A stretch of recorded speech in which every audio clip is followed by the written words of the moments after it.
15 বছর। একসাথে কয়জন থাকেন? আছে বর্তমান 4 জন। এমনিতে তো কোনো সমস্যা তো নাই, না। ঠিকঠাক মতো এই করতে কাজ বাজ করতেছেন। তাহলে আপনার মাছ করার একটু কি দেখান দেয় আমাদের, একটু দেখান, একটু দেখান। আপনি দেখলে হ্যাঁ গাইজ একটু দেখেন, এর দেখেন কত কষ্ট করে এগুলো ধরে। আমি একটু দুধ দেখাই, আপনারা দেখতে পারবেন।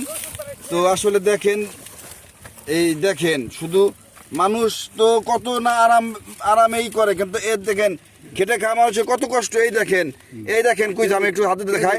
এই দেখেন, এই দেখেন, এই দেখছেন, এইটার উপরে তার জীবন জীবিকা, বেলা শেষ এই করা মারি নিয়ে সে মনে করেন যে ই করতেছে। এই দেখেন, এই দেখেন, দেখছেন, তাই জীবনযাপন করবে এইটা বিক্রি করে, তার জীবিকার উপরে সে ই করবে। তাই আমরা এই ভাইয়ের জন্য দোয়া করবো, সে যেন ভালো ভালো ভালো থাকে। তো আচ্ছা ভাই, আল্লাহ হাফেজ। আমাদের জন্য আপনার সময় নষ্ট হইলো, তো কষ্ট নেন না ভাই, এদিকে তাকান আমাদের